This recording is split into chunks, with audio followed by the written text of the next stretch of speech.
Details చూస్తే సంగారెడ్డి జిల్లా పటాన్చెరు పట్టణ పరిధిలో గల ప్రభుత్వ ఏరియా ఆసుపత్రి జూనియర్ డాక్టర్లు నిరసన కార్యక్రమం నిర్వహించారు. కోల్కతా ఆర్జే మెడికల్ కాలేజ్ లో మహిళా డాక్టర్ దారుణ హత్యకు నిరసనగా ప్రభుత్వ ఆసుపత్రి ఆర్ఎంఓ ప్రవీణ మాట్లాడుతూ నిందితులను వెంటనే అరెస్ట్ చేసి కఠినంగా శిక్షించాలని, బాధితురాలికి ఆమె కుటుంబానికి న్యాయం చేయాలని డిమాండ్ చేశారు.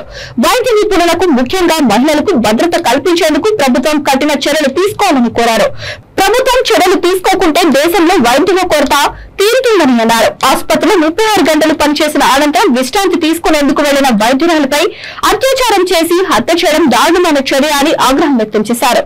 ఆమెకి డ్యూటీ అయిన వెంటనే డాక్ రూమ్ సదుపాయం ఉంటే ఘటన జరిగి ఉండేది కాదని, సరైన భద్రత ప్రమాణాలు లేకపోవడం వల్ల ఘటన జరిగిందని, డ్యూటీలో ఉన్న వైద్యులకు భద్రత కల్పించాల్సిన బాధ్యత ప్రభుత్వంపై ఉందని డిమాండ్ చేశారు. ఘటనలు పునరావృతం కాకుండా బాధ్యులపై కఠిన చర్యలు తీసుకోవాలని కోరారు. ఏరియా హాస్పిటల్ పటాన్చెరు నుంచి ఆర్ఎంఓని డాక్టర్ ప్రవీణ్ మాట్లాడుతున్నాను. ఈ రోజు ఇక్కడ అందరూ ధర్నా చేయడానికి ఒక 5 నిమిషాలు మాత్రమే ఎందుకు కేటాయిస్తున్నామంటే, ఆగస్టు 9వ తారీఖున మమైతా దేబ్నాథ్ అనే పీజీ సెకండ్ ఇయర్ స్టూడెంట్ అమానుషంగా రేప్ చేయబడి మర్డర్ చేయబడింది. దాని గురించి ఈరోజు లేడీస్కి ఎక్కడైనా వర్క్ చేయాలన్నా భయపడుతున్నారు, బాధపడుతున్నారు. ఆ కన్నా తల్లిదండ్రులు కూడా ఎంతో శోకం మిగులుతుంది. సో ఇది ఇప్పుడు మనం ఒక మహిళగా మనం దీన్ని తీసుకోవాలి, కానీ ఒక డాక్టర్కి జరిగింది కాబట్టి డాక్టర్లే పోరాడాలనేది లేదు.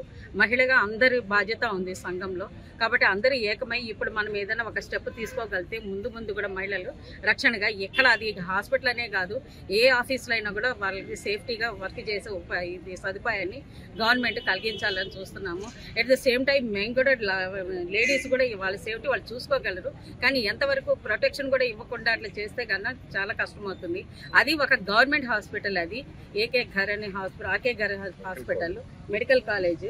అంత పెద్ద హాస్పిటల్లోనే సేఫ్టీ లేదంటే ఇంకా చిన్న వాటిల్లో ఏముంటుందని అందరూ భయపడుతున్నారు. కాబట్టి చెప్పండి ఇమీడియట్ గా, అంటే ఇది డిలే అయ్యేసరికి అది డినైడ్ అయిపోతుంది, కానీ డిజాల్వ్ అయిపోతుంది ప్రాబ్లము. మరి గవర్నమెంట్ అక్కడ కోల్కతా గవర్నమెంట్ ఏమి డెసిషన్ తీసుకుంటుందో మాకు తెలియట్లేదు. ఇది మన నేషనల్ మొత్తం, మన భారతదేశం మొత్తం స్పందించాల్సిన టైం ఇది. కాబట్టి ఇది ఒక మహిళకి జరిగిన అన్యాయంగా భావించి అందరూ ముందుకు రావాలని అందరినీ కోరుతున్నాం. అందరు మహిళా సంఘాలు కూడా దీనికి స్పందించాలని కోరుతున్నాము. ఉద్యోగ సంఘాలు, టీచర్స్ సంఘాలు, మిగతా రెవెన్యూ సంఘాలు ఉన్న మహిళ అందరూ దీన్ని స్పందించి దీన్ని ఖండించాలని కోరుకుంటున్నాము. మాకు వాళ్ళ సపోర్ట్ కావాలి.